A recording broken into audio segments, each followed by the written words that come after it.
Welcome to the Top Advisor Marketing Podcast brought to you by ProudMouth. I'm your host, Matt Halloran. Being your own loud is not new to marketing, but the mindset, strategies, and resources to help you get there are evolving faster than this industry is keeping up. It is time to find a new perspective on what works why and how to move your business forward. Listen as I interview guests to help you learn from them how to be your own loud. Let's get to the show. Hello and welcome to another Top Advisor Marketing Podcast. I'm your host, Matt Halloran. If you don't know who Niki Clark is, I don't know what rock you have potentially been living under, because you should be following her on social media. The overall idea today is to talk about the lessons that Niki has learned with her wonderful career, which we're going to get into in a minute. But most importantly, that her success online and why she is one of the most influential people on LinkedIn and financial services right now is because she gives everything away. And I know some of you are like, not going to listen to this episode. No, you really need to listen to this to the end, because part of the influence continuum, part of really truly becoming the influencer you want to be in financial services, is a level of vulnerability, transparency, and generosity. We're going to talk about all those today. So Niki, welcome to the show. Thank you. I'm so excited. I am too. I love your stuff. You post something. So let's put this into context really quick, and then we're going to have you tell your history. So you post something on LinkedIn, you get thousands of impressions, hundreds of comments, and hundreds of likes every time you post. And we're going to unpack why that happens, how that happens. And it's not just by default, it's actually by some design. But let's talk about you very quickly. So how did you get to where you are today? So your official title is Product Marketing Manager at FMG, which I don't really understand what that means, so you have to unpack that. But let's talk about Niki's story. So how did you get to where you are right now at FMG? Yeah, so I spent a large portion of my life in retail, and that is a completely different machine, and met my husband in retail also. And then we found out we were pregnant, which was a huge blessing, because I should not, my history, I'm not supposed to. So she's a huge, huge blessing. And was working about 60 hours a week, not being part of my daughter's life. And it was miserable. I was coming home, I was exhausted, and I was like, I can't do this. I don't want to do this. I don't want to miss her life. And so my husband and I, decided, let's take a step back and see what needs to happen. So for a couple of years, I did work from home, and loved that immensely. And this is way before COVID, right? So it was like, oh my gosh, what's working from home? And started to really get into social media marketing. I was working for a private company at the time. And then daughter got a little bit older, and I was like, okay, I'm ready to get out there. Like, let's do something. And I knew I didn't want to be in retail. Like, that wasn't going to work. And I met with a recruiter, and because of my experience in retail, I was personable, apparently, I guess. And I landed a job with an incredible firm in Dallas. And it was a financial firm. Me, knowing nothing about finances, I got to tell you right away, horrible with finances. Not growing up, I was always really good. But like, I didn't know what's a Roth, right? No clue. And the first day I got there, I got situated, and immediately started reading Wall Street Journal, Financial Times, Advisorpedia, all of that. Got completely immersed. The company hired me to be a receptionist. Over time, though, my marketing, I have a minor in marketing, been in marketing since 2001. The marketing came out, it always does, that's my passion. I was able to combine finances, money, and spreadsheets, which is exciting, and my creative side into a beautiful role. Then fast forward, husband and I and daughter, Dallas isn't fitting for us anymore. It's Dallas. You like it or you don't. We picked up and moved in the midst of COVID. Like, we had decided to do all of this, and then COVID hit, and we're like, we're still going forward. Really felt God's hand in all of that. We went from population of our neighborhood in Dallas of about 3 million to now our population in our little neighborhood's about 3,000. So it's a considerable difference. But started working, found a job out here in East Tennessee wasn't really a good fit. Great people, just wasn't a good fit, not what I wanted to do. But while at that job, I was taking a webinar, and the one and brilliant only Samantha Russell was leading that webinar, right? And I was like, I like her, I like what she's doing, and I want to be a part of that. And then here I am. So it's been a long journey, but I'm telling you, being able to combine my marketing with finance, I can't think of anything. If I could find a way to fit like dog photography in there, that'd be great. It'd be perfect. You're gonna create an entirely new niche right there. Fantastic. You're diminishing something that I can't allow you to do, which is so 20 over 10 in Samantha Russell, and now who you work for, FMG, they wouldn't have just hired you because you wanted to work with, right? You have a substantial amount of social proof saying that you really do know what you're talking about. So I just had to highlight that. You don't have to respond to that. That's fine. I'm just going to do it for you. But I want to highlight something there, because one of the neat things about what we're talking about here with influence and with making sure that you are sharing everything is a level of humility. And Niki, so Kirk, my business partner, and I were talking this morning, and we were talking about the phases of what has grown at ProudMouth. And he said, Matt, let's put ProudMouth aside. He said, let's talk about your first epiphany. And my first epiphany in working with Kirk was I had to give everything away. And I'll tell you, I fought it. I fought it hard, because I was this, premier coach, and I had my secret sauce. And Kirk just kept saying, no, you got no secret sauce, dude. Everybody knows what you do. The minute I started giving everything away, now you're giving everything away in a very specific structure, which financial advisors live in a structure much like you do. You work for a company. There are certain things that are kind of not necessarily off limits, but you know how to work within FMG's culture, FMG's brand, and still be able to highlight your brilliance in what you give away. How do you navigate that? First of all, I have to say that FMG is immensely supportive of that. I've been with companies before where I couldn't say anything on social media at all without their approval, or I'd have to create a different social media and have no connection to them whatsoever. FMG is not like that. They're incredibly supportive of what their employees do. And I want to give a little shout out. They are, rated one of the top companies with DEI and women. So that's a big deal.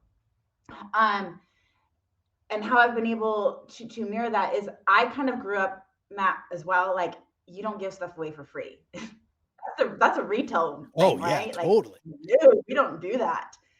And what I've learned over the years, it's somewhat, well, not somewhat, I think it's very biblical also, but people, if we just want to help people, right? Like, that's what gets them coming back.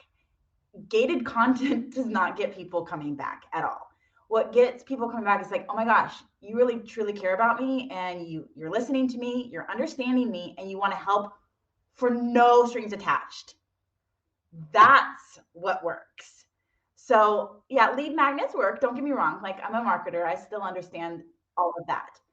But I mean, if you just think about your own experience, like, what gets you going back to a certain brand, company, person? It's the ones that are genuine, right? And I'll say this: when I started my career in finance, I was really afraid because I had heard what finance was about. But that particular firm and those people there took me under their wing and treated me so differently, in a good way, from the retail world. I was like, I mean, they took me under their arm. I remember sitting down at lunch one day and I'm listening to these two advisors talk. And I felt like a ping pong ball in the middle. I'm like, what are all these acronyms? What's all of this? And one person at the firm, he still works there. He's amazing. He said, don't worry, you'll get it. Let me know what questions you have. That would never happened in retail. And right there, right then and there, I was like, this is incredible. And I can tell you that was like the second or third day at my job.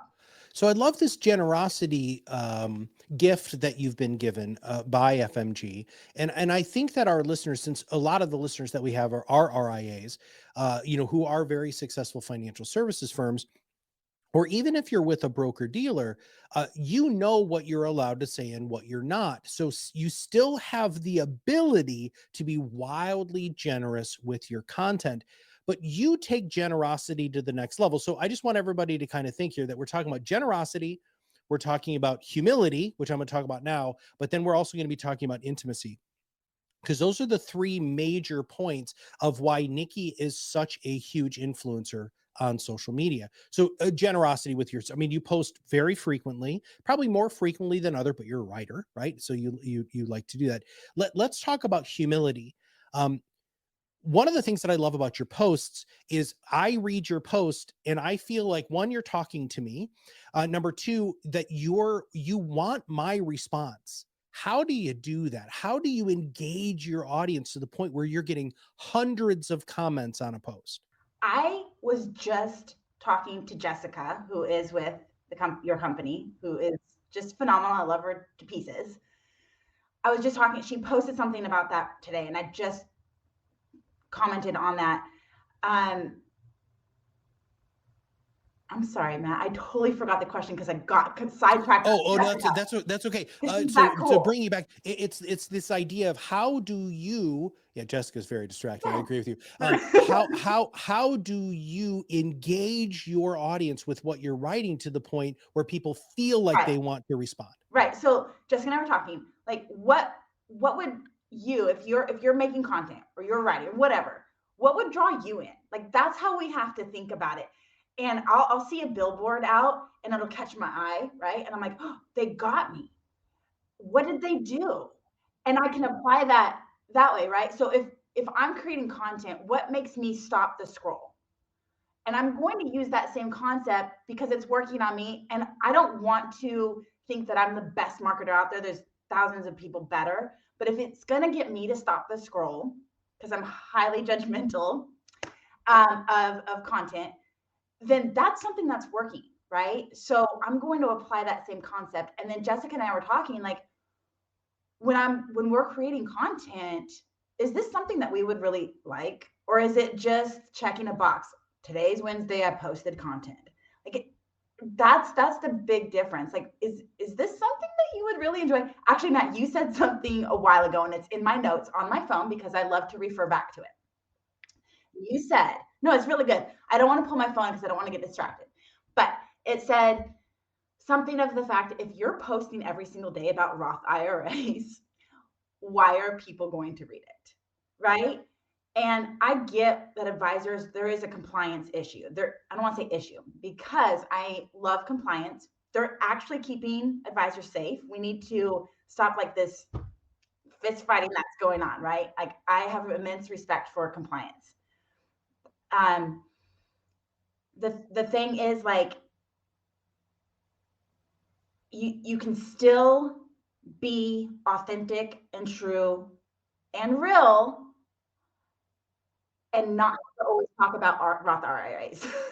Now, you said something though, and I have to pause you on this because when you're scrolling, something makes you stop. What is that? I mean, I think that's what our audience wants. That could be the golden nugget of the show is, what have you learned makes people pause and want to interact with a post?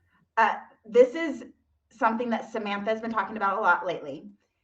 And for those of you, I think we'll talk about earlier, but Samantha is the chief marketing evangelist at FMG.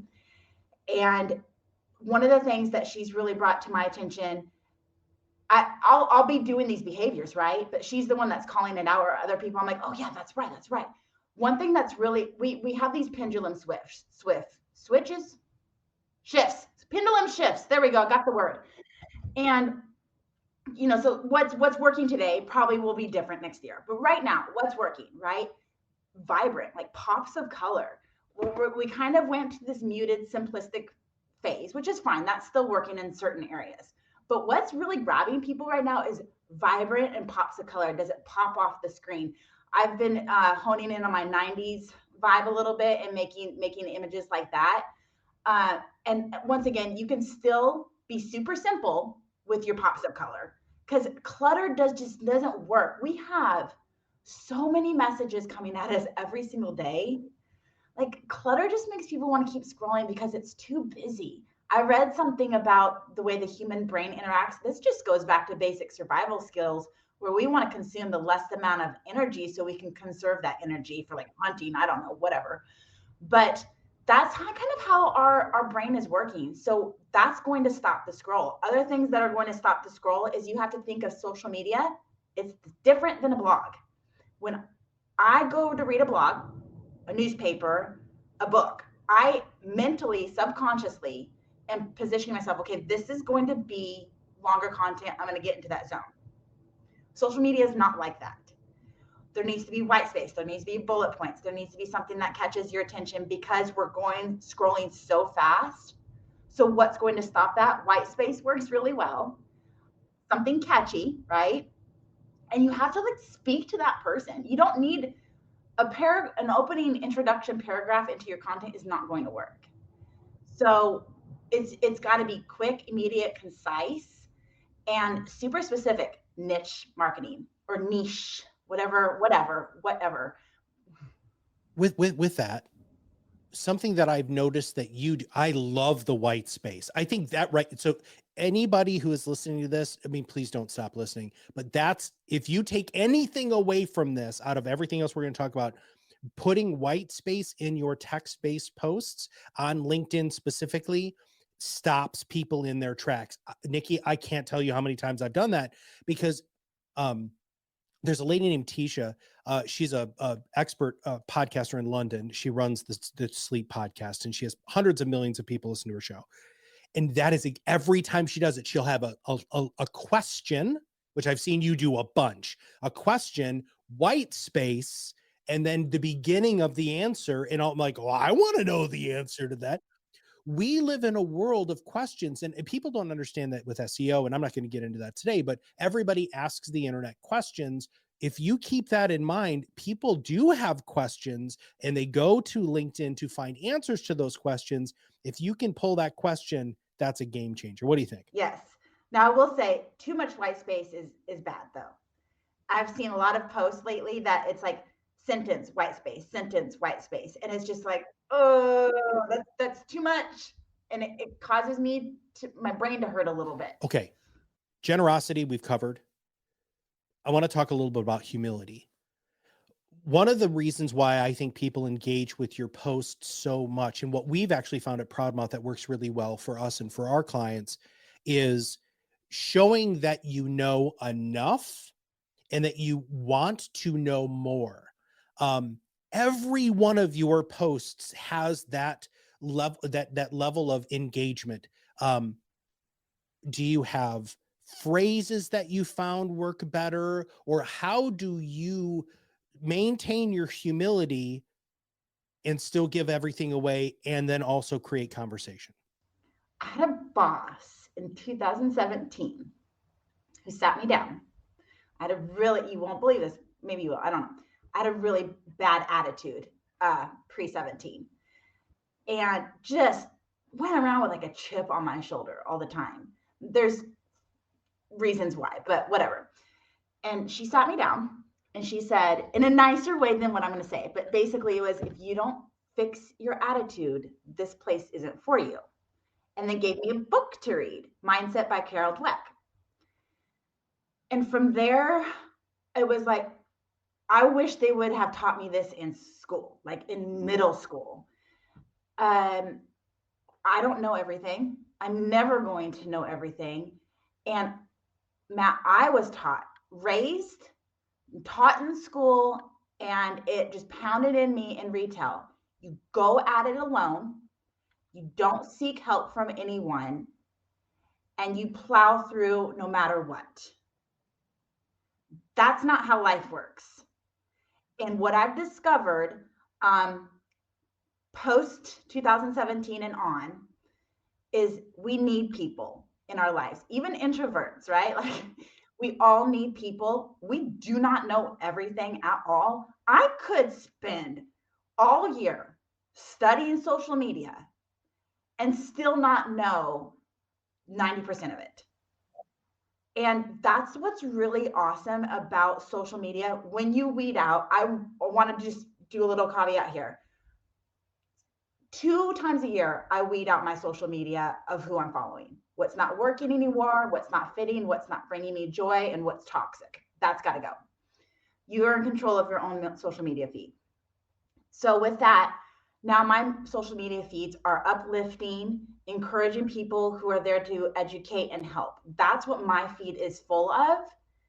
And I want to do the same thing because they have helped me immensely. Yeah, this could digress very quickly into a mutual love fest, I am sure, because I feel the same way about you. In fact, um, very recently, I wanted to gain much more control over my feed. And the way that I've done that is highlighting the people. So, Niki, every time you post, I get notified. I literally have a notification on you so that I know every time you post. And I've got probably, I don't have that many, maybe 10. You have 7. Okay. All right. Well, who else do you mind? Would you share some of the other Let people? me tell you, champion for women, both of you are. And I just, this could also, once again, digress to a whole other, so we'll leave that alone. Jessica, Samantha, right? And then, oh shoot, one of them is Thomas Kopelman. He is incredible. And then there's another advisor named Frank. And then I've got a couple other, like, I know they're on there. I just can't remember. But yeah, there's not a lot because I don't want thousands of messages from people that I'm not going to really genuinely care that they post. Like, I love everyone that posts, but these people, I want to see what they have to say because they're helping me, whether they know it or not, but they're helping me immensely. So that would be something else that you know, and I don't want to add too many things to our listeners list, but that's something else I really want people to consider is taking control of their feed, or at least from a notification standpoint. So yeah, Tisha is one for me. Derek Pollard's another one. Dana Wilson, anything Dana posts, I want to know what's going on because I'm such a huge fan of her. Adri Miller Heckman is another one. She's just somebody I really, really respect. You, Jessica, and there are a couple of other people, but yeah, and if anybody wants to know who we're following, they can just DM either of us, and we're more than welcome to share that. Okay, but I want to talk about the last thing in the time that we have left, which is intimacy. And this is something that I learned from you. And I'm solely blaming you for this in such a positive way because I went back to Jessica and I said, so for those of you who don't know, we're referring to Jessica Brown. She's our marketing person here. She does the majority of the writing for the company. She's really remarkable and unbelievable. She's also a great resource. You know, Jessica Brown, we can put her link in not only tag her in this when we post this on social. But one of the things that I went back to her and I said, Jessica, how in the hell is Niki getting 300 comments? And she goes, look at what Niki's doing. So I was like, I was just tell me the damn answer. She's like, no, you need to see this. And that's one of the, I love, she's just amazing, right? You respond thoughtfully to almost everybody who comments on your post. Not with, you know, war and peace, but with enough to show that you're listening, you care, and you value their thing. And I want to identify that and label that as intimacy because we've found that you can't have intimacy when you're talking at your people. You have to show. So number one, how in the heck do you manage that? Number two, how long does it take? And number three, where did you learn that? Learned that through just I I'm gonna do it again, but Samantha Russell. I mean, she's just amazing, right? Learned that through her, and then also I love to read when I can, and just learning about human behavior. It fascinates me and it interests me, and it got me thinking like, okay, so if someone comments on my post and says cool post, what can I do with that? Right? So I personally I can dig a little bit deeper and ask them questions like, what did you like? Was there something more I can offer? You know, get into that. But it's all about like those questions, are they a yes, no question, or do they go a little bit deeper? And that's super important. Will Gunn, he works at FMG also. Whenever you're on a call with him, there is no distractions. And he's like this the whole time. And he's listening, right? I love getting on meetings with him because I know he is listening, and he's not listening to interrupt. He's listening. And it's something that I've personally started taking on myself. I want to genuinely listen. And when we're giving these conversations, what is it like in the real world, right? Let's say we go get a cup of coffee, we bump into someone. Do we say, hey, and then leave? Usually not. Usually there's a conversation and a dialogue. Use that same exact concept. It's the same. If anyone hears anything, it's the same exact concept offline. You're just bringing it online. It's the same darn thing. And that's where connections happen, right? That's where the relationships grow and continue. And you can learn. Yeah, the posts are great. Great, wonderful. There's so much happening in those comment sections. It's incredible. I love being in there. Now, as for how much time I spend there, I love my job and I love to work. So that might be my issue right there, right? I don't work only 8 hours a day, but that's my choice. That's not FMG at all. They actually yell at me like, get off, go home, go, do whatever. I spend, if I were to say how much time I spend doing this, once again, I'm a marketer. I'm not a financial advisor. I don't, they have a different schedule that they need to do. Me, myself, I probably do an hour a day. Advisors, I don't recommend that. You guys need to be managing money. You're not marketers, right? But I thoroughly enjoy it. But also while I'm on there, I'm learning too. Like, it's not just fun and games and share a funny meme. Like, this is my research. This is what I'm learning and growing. And also, another shout out to Thomas Kopelman. I've learned from advisors and been able to implement that here in the home with our money. So it's not just goofing around. Like, there's actual learning that is happening online. And it doesn't need to happen all day, every day. Like, you need to have mental health. Like, I was on Twitter a lot. I pulled back drastically. I actually have a timer set on my phone. After 10 minutes, shuts it down because I need to do other things. Well, so a couple of things that I just gleaned from that is number one, you need to set a discipline. And one of the things that we talk about, and actually I used to coach on this, and it's in my first book, that you should have 2 15-minute blocks a day as an advisor, spending time on social. So that'd be 30 minutes in total. And I'm telling everybody right now, you have the time. Stop making excuses. But the other thing is the social aspect of this. That's the problem is are you going to walk by people on the street and start, talking about how great you are? No, you want to engage in a conversation with somebody, warm that conversation up, and actually then you can hopefully talk about who you are. And then the last thing that I want to touch on that you just said there, which is about Will. I don't think enough people, and if there was a life's goal that I could personally have the world understand, is to listen, not listen to respond.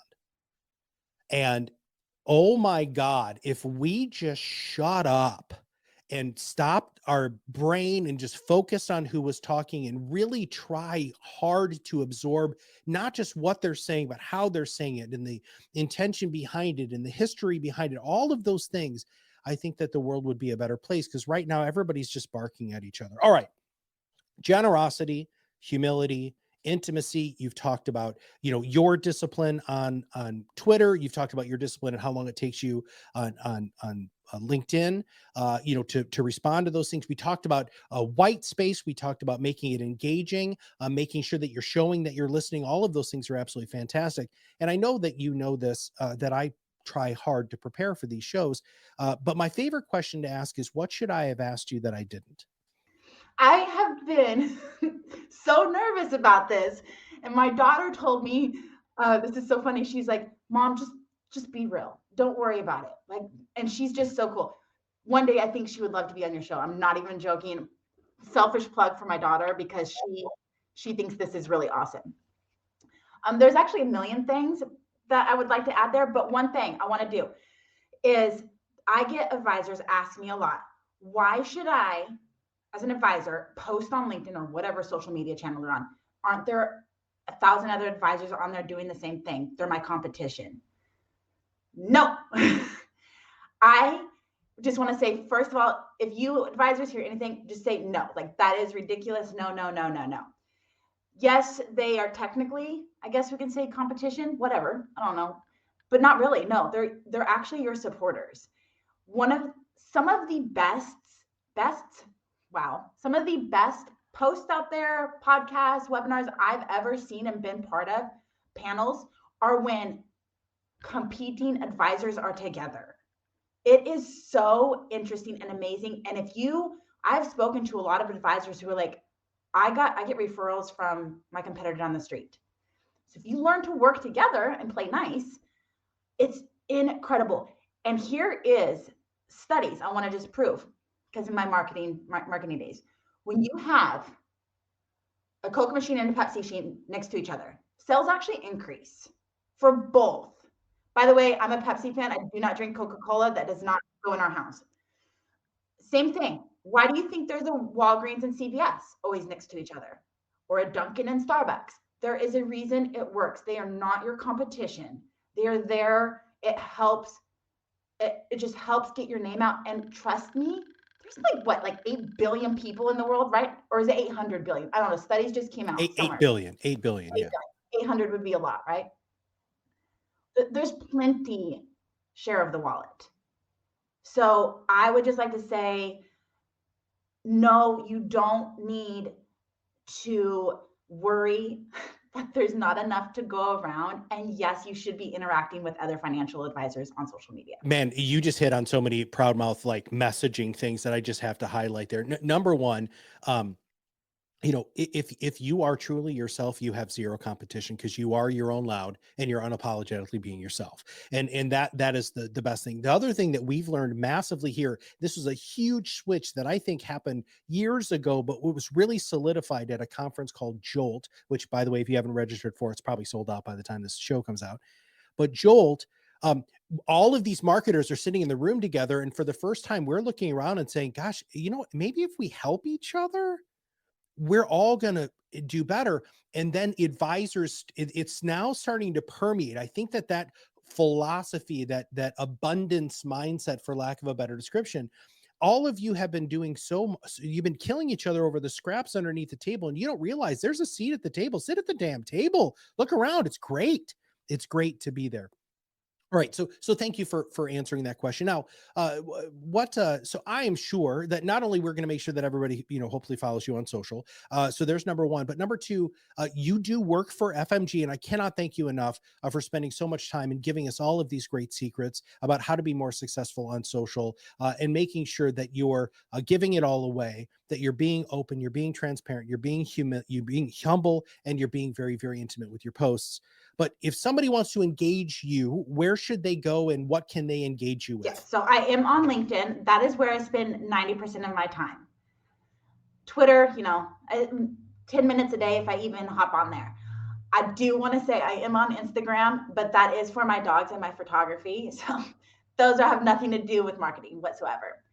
But I do work for FMG, and we have a phenomenal program that I am the product marketing manager for. You asked me earlier, so I I make sure all of our ducks are in a row, right? But there's a program out there, it's called Do It For Me. So once again, advisors are not marketers, right? They have clients to take care of, and thank you so much for all the hard work that you do for your clients. I see it, it's amazing. And sometimes you just say, I wish someone would do it for me. That's where we come in. We have an amazing program. It just launched, April, May, June. I don't know. It feels like 2 years ago, but I think it's only been six months. It's called Do It For Me. Matt, I believe there's going to be a link in the show notes of how you can find out more information. Real short, because it's an incredible product. We build a marketing calendar every month. We provide custom content that is strongly written and influenced by Samantha and Susan within our company. We do custom images, which is a huge deal for me.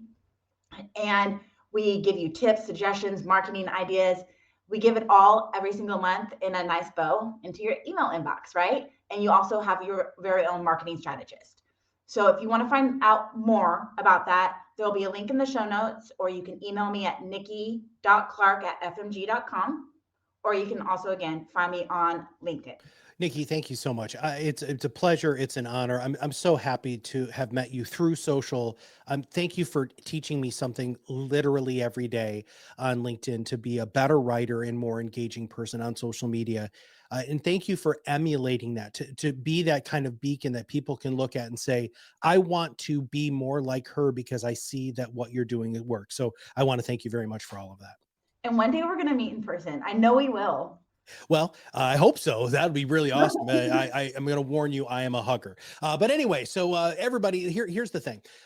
Please check out the Do It For Me program. Yeah, we're going to make sure that we have links in the show notes. I've actually had a meeting with Will and a couple of other people on that team. They gave us a brief overview of what it is. It is really remarkable. It's basically like outsourcing an entire marketing department is basically what you're doing. And I mean, come on, it's FMG with, Samantha, Susan, all of the people, and Niki who can really help you create unbelievable content. If you're not there, if you're still kind of at the beginning stages of really what your social media presence should be like, please join the Academy, everybody. It's podrocketacademy.com. You can join for free. Now, the next level up is our $99 a month level.